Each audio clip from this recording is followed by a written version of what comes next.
second meeting of the Monroe County Environmental Commission. And first on the agenda is public comment. I don't see any public comment or public on the Zoom meeting. Next is approval of minutes. We have public right Oh, here. I'm sorry. We do have a public. Would you like to make a public comment? Okay. I'm just so used to not having public. Right.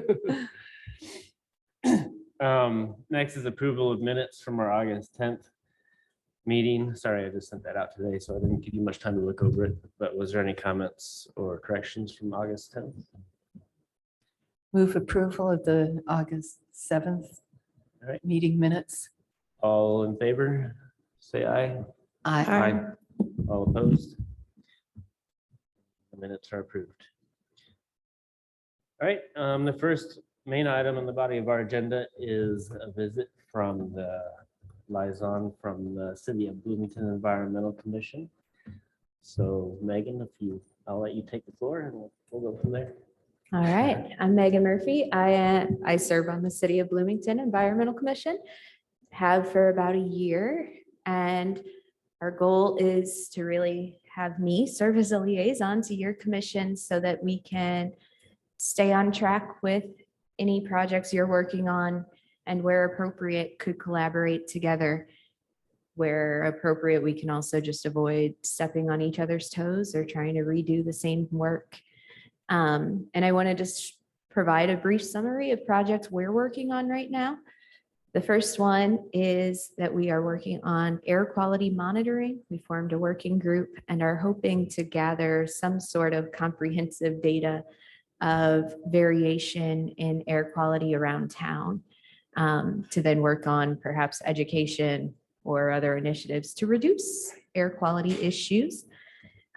We've also been working with City of Bloomington utilities and some with IU to look at stormwater management practices that they're using after the flood last year. And hopefully we'll be recommending green infrastructure projects that they could integrate moving forward. Those are our big projects. We'll be at Bug Fest in a week. So some little fun things happening as well. But I'm happy to take any questions. I assume that's the thing we can do if y'all have them. Any questions from the commission? I think I have a comment, maybe. We were talking about a little bit about this beforehand, but one thing that we had done a little bit of research was on air quality monitors. And so I think that's one potential area that we could work together. I'm definitely curious, like Nolan said, to see how it's been working. I think you had looked at some different models potentially that we could look at and maybe consider where readings have been taken for the monitors that you've done so far. And maybe we could do ones that were further in the county and compare different readings and see what the difference is between in the city limits and outside.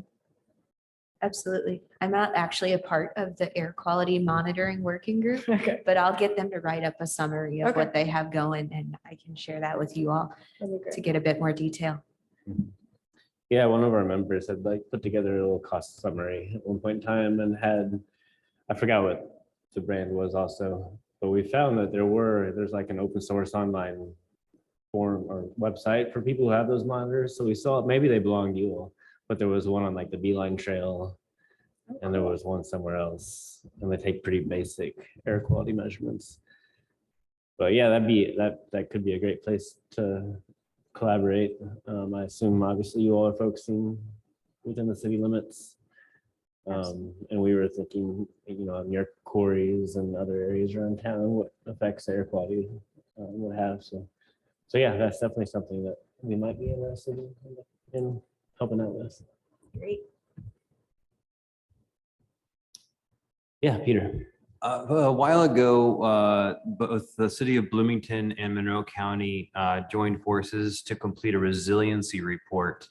And I think there's some areas of collaboration in that report that we could work on.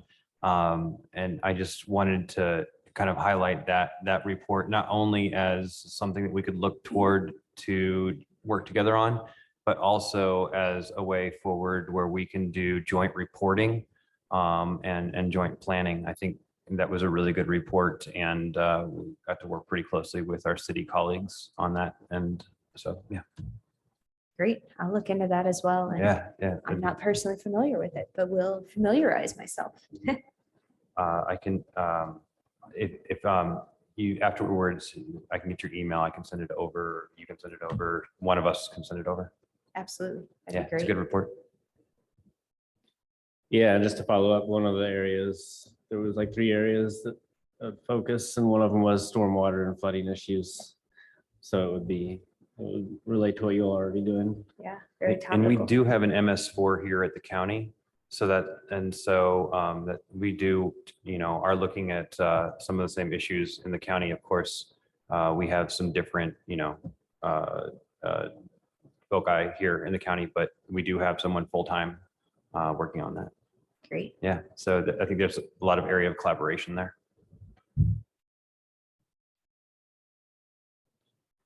Any other questions, comments? All Thank right. you all for having me. Yeah, thanks so much, Megan. Appreciate it. All right, next on the agenda is, speaking of the Environmental Resilience Institute report, is the ERI Climate Resilience Cohort, possible Monroe County application for that. And Lauren, you have more information on that? So this is follow up on the item from last meeting. Since then, some details have been released, but the application is going to be published by October 3rd. So anytime between this meeting and our next one. There's a couple of options too. There's a cohort, which it sounds like this year they're doing a vulnerability assessment, or for next year. So that's an option for Monroe County, or you can define your own project. But I think it would be good, especially in the first year participating, to meet the other local governments that are joining. So I just wanted to offer that I'm happy to work on the application. I don't know what the process is to get that approved, but or get the funding approved, but maybe that's something that we can bring to the next meeting to get everyone's feedback on before it gets sent in. We're definitely on their radar. Councilmember Flaherty, or I guess he's not council member, staff member or whatever, has sent me a couple emails saying, hey, this is coming. So I think between the two of us, we'll get something. But I do think having them come and give kind of a rundown of the process is helpful, because this will be the first time Monroe County has ever been in a cohort. And I think it'd be good just for this body to just ask a whole bunch of questions about cost and, staff and, timing and everything. Okay, would you like me to invite someone? It's Sure. fine with me. Okay. Is our next meeting regularly scheduled, or do we have to reschedule that one too? A regular, okay.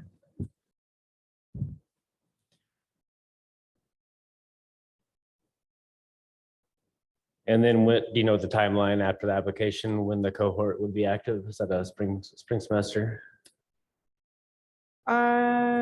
Just give me a second. I think I'll try to find it, but they moved up the application deadline so that they could get things processed through sooner. But I'm not sure Mhm. exactly when the start date is, so that'll be something we would clarify. All right. Yeah, and I know we had talked about this in the past, because this has come up a few times, as far as having some sort of Monroe County staff department or person helping with that, because that'd be a lot, obviously, for us to take on planning commission, and for us with our limited size, we'd need a lot of support from to kind of lead that position or that group.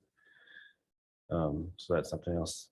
Yeah, and when I've been talking with Mr. Flaherty over at ERI, one of the things that he's been talking a lot about is the fact that the cohorts have these cycles, and it's intentional so that they get different communities, particularly in the early stages with cities, but now more and more counties are showing interest, kind of on this cycle where they're going to have a resilience plan, climate action plan, and then some other things that that they're working on too.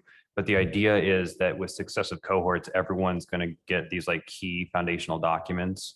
And so I think, you know, creating a full-time staff position or something like that is putting the cart before the horse at this point. And that's kind of the feedback I got was we need to be thinking about what exactly this looks like for this unique county before we go ahead and start investing a lot of dollars in a staff person. Right. And I'll say, there's a lot of, Monroe County is very unique because a lot of our departments are run by elected officials.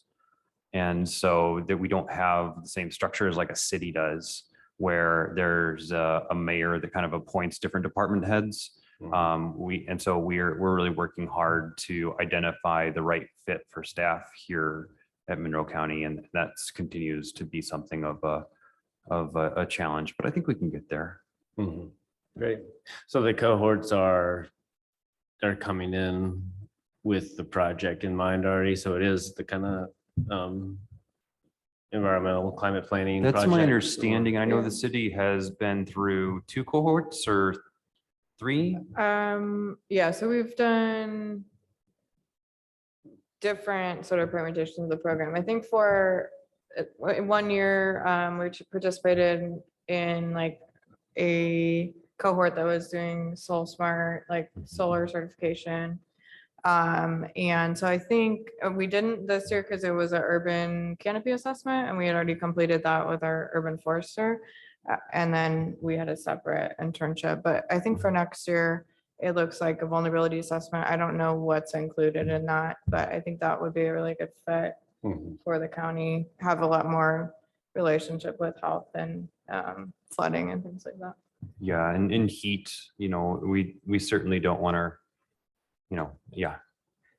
And I will say, again, it's been fairly rare that counties are part of this. So we're really helping kind of pave the way for 92 Indiana counties to be thinking critically about how they're being involved in climate change. I don't know, I'm just talking to you. I'll do one here.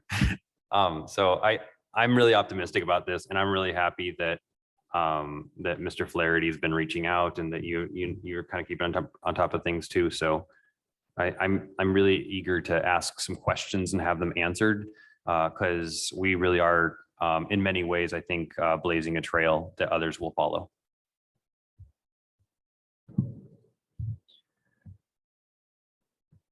And yeah, just as I guess a side note, since you brought it up, the heat part of it, I do serve on the City Commission on Sustainability as a county staff person, and that group has a working group that is a heat management working group task force that I'm also sitting on, and so there could be a lot of. I know she's the main person in that group. He's spearheading it. Has already reached out to several county people in the emergency response department and health department, and gotten some buy-in there. So there might be some area for us to overlap with that. Adjacent units like our fire protection district, which is its own taxing entity, but still works very closely with the county. I know they're heavily involved in like cooling stations still, and it would make a lot of sense to liaise with them because I don't know how effective that is.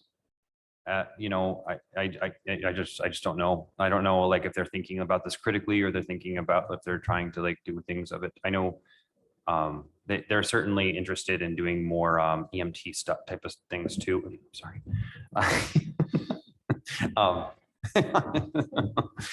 So anyway, yeah, it's a good way to I do know that the cooling stations have not been heavily used. I think they just aren't well enough advertised right now. Great. Yeah, I'll probably follow up on future agendas with more on that because we just developed really in the past month or so. But yeah, it'd definitely be good to have some county buy-in with that. All right. Any more information on the ERI cohorts fellowships? I don't think so. I think we haven't applied yet for the city, but we're gonna do the separate track with kind of the define your own project, and I'm thinking about putting in a possible project with our new like climate action website to have a student work on outreach. So some of our initial outreach is going to be to like Girl Scout troops and IU and other Rotary organizations to get people registered and finding resources. But I think having a student next summer will also help reach other groups more broadly across the community and build those relationships. So that tool is out. And so I think that's what we'll be focusing on, and we'll see if our project gets approved or not. So that's, I think it. And then I think Eri was also at the Climate Leadership Summit talking about the program too. So we'll have to see what other local governments end up registering for this year. Great, thanks. All right, next on the agenda, Peter, his report from council. Yeah. So I wanted to highlight a couple of things that are coming up in terms of the Inflation Reduction Act. This is a really big law that was passed, and there's a lot of dollars that were signed into law by the Biden administration, not only for individuals, so think like solar tax credits or EV tax credits, but also for municipalities. So on Friday, September 23rd, that's this Friday at noon, ERI is going to be having a 1.5-hour conversation titled Understanding the Most Significant Climate Legislation in U.S. History, the Inflation Reduction Act. I'll be there to learn, and I think there's a lot of interest there. I think Janet McCabe is coming back to give that talk, so that'll be very informative. If you can make it over your lunch hour, that's good to go to. The National Association of Counties is also going to be doing a webinar on this. It was supposed to be on Tuesday, but it got canceled. So they're rescheduling. As soon as I have that information, I'll send that out to you, Nolan. That way you can push it out to the group.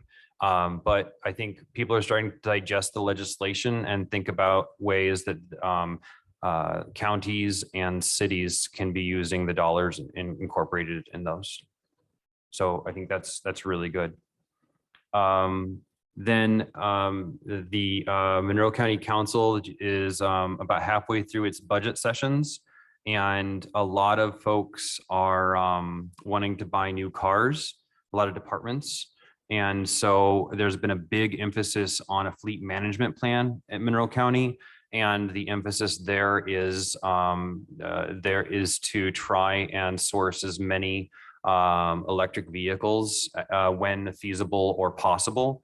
Obviously, the car market's a little weird right now, but we are looking to increase the number of EV charging stations specifically for county employees, so that we can outfit our folks with electric vehicles. So that's coming down the pike. And then also we approved a plan to do a big solar survey.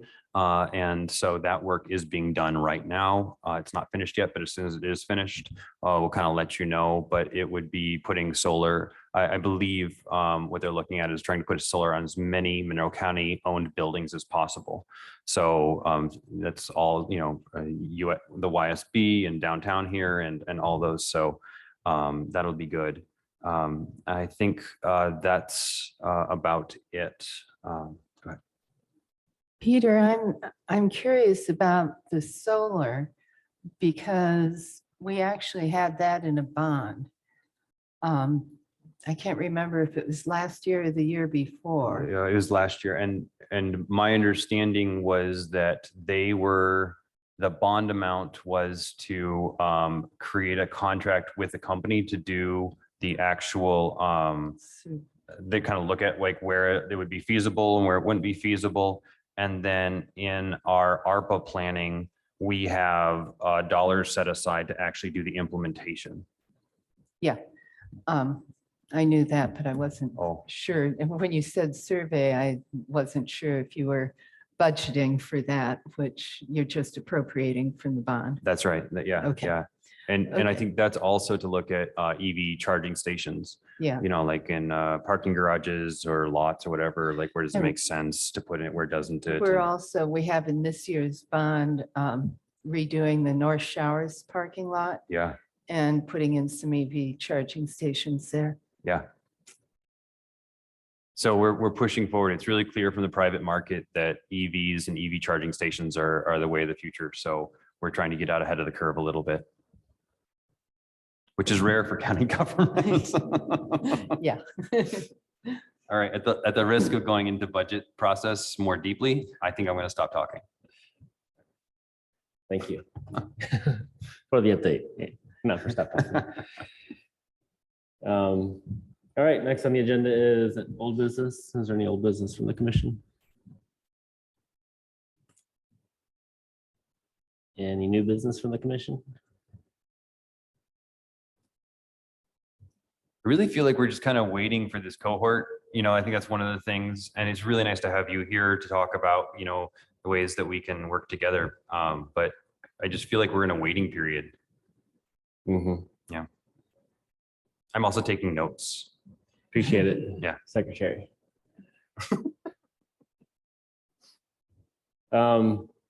This is sort of, since you brought up the Zero in Bloomington website. This is mostly selfish, but since this is the county commission, make it applies to that. When you sign up for it, it's really only, and I know it's a city project, and you choose your neighborhood and you have to choose 1 through 6. Did you all ever think, or do you think it's possible to add like a in Monroe County, but outside city limits, just to collect data on people that are interested, like myself, in joining it? So if you're Um, not in Bloomington, there should be a drop down menu. I don't know if you're in an area that's incorporated or not, like where you live, but there's a free version of the site if you're in other communities, and it has the same resources that we've added as long as it's not specific to city limits. So Okay, I'm trying to work with other communities to potentially also continue to add some. But there are certain things like if you're a Bloomington resident, you can obviously access some more programming. So right. if you're in, I don't know, Ellettsville, for instance, that should drop down from the menu. If Okay. it says not in Bloomington, right next to it when you're registering. So I think that's another potential thing where it's at least a resource for people that might be interested in accessing it. They just won't be able to see the same content. Yeah. And I guess, I don't know if it's even, do you all kind of collect to aggregate data on people who use it? Like, as far as, I imagine people like enter some of their energy use data or Well, some things like that's that. where we have the question about what council district you're in. Yeah. Because if we'll be able to see over time, maybe there's certain areas where people aren't very engaged, and then we can focus more attention to get people registered from there. So there, instead of saying by neighborhood, because not everyone associates with living in a neighborhood, council district was a bit more inclusive, because then if you're a renter Right. or you don't feel a strong association with your neighborhood, then you can still be included. So in the future, we might have like challenges where different areas of the city are like competing against each other. Like, for instance, we did a compost challenge in the site, or All right. Just curious. And just for, that was 0 in Bloomington, right? yeah, so you can find it either on the sustainability page on the city website. There's just a press release, but it's just Zero in Bloomington's the name of the initiative. Yeah. So our goal is to register 250 households, preferably more, by the end of the year. I think we just launched recently, so we'll just see what the uptake rate is, and then we'll do a big push between January and Earth Day to get folks registered. So we'll see over time. I think we're looking to get connected with groups that can register as a collective and make sure that it's useful for them. So if you choose a different city, even like Unionville is part of this. You can choose Steinsville and you can choose Ellettsville. So even some really smaller areas are in here as well. So That's a really great thing for Monroe County residents. I thought that was I found that a really appealing part of the site because at the point that we made the decision to move forward with it, there had already been a variety of other municipalities that have added a lot of resources as well across the country. So even if you're using the free version, it's populated with a ton of helpful information. So let's say you owned an organic farm close to Ellettsville. Could you just register as an Ellettsville resident? Sure, yeah. There you go. Okay. That's good to know.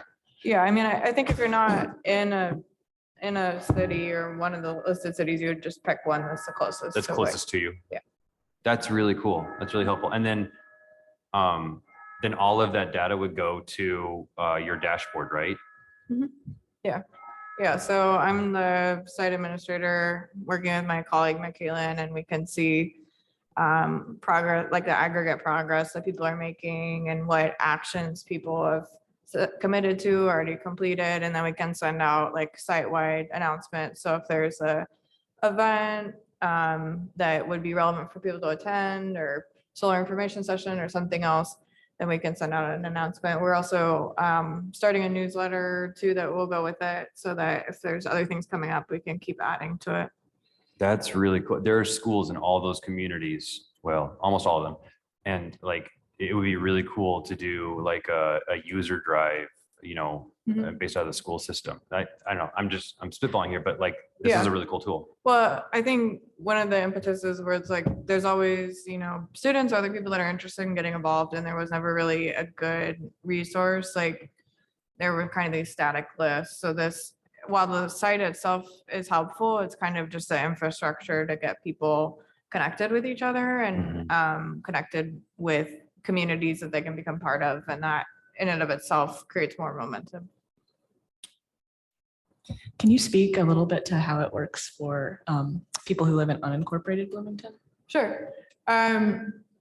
So the only real difference of the site is that we have a branded version, and we have resources that are added that are specific to Bloomington. But basically, when you register, you will set up your household. It'll ask you some basic questions. How many people do you live with? What's your average energy consumption? Do you have trash, recycling, etc. So there's a series of short questions that it asks to just set up your baseline, carbon emission profile.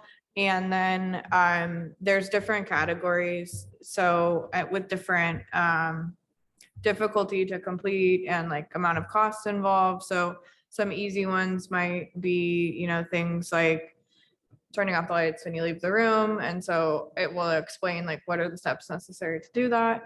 And then at the bottom, it will show things that are in the state of Indiana, nationally, or in your county that are helpful to that action. So that's the part where, since we've added them, like it's kind of as a group of users added them for everyone else, they don't have to go out and seek them, and it will provide more context. There's information, just related ones. There's ones related to rebates. So if there's a Duke Energy rebate that you would be eligible for in Monroe County, you can see that. Or, we've added stuff about where the solid waste management district is, locations. And so I think, and I will continue to add things. I mean, inevitably, we've not found everything that should be added.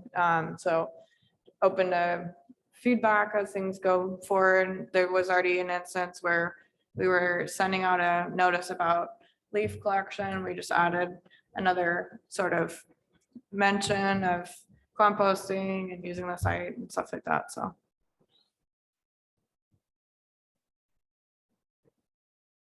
Is there an app, or is it just a web?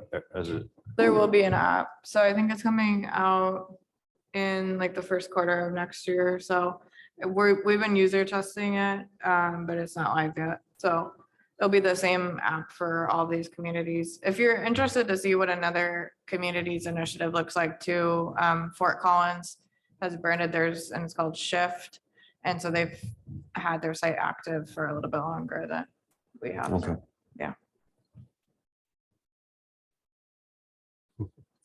Great, thank you.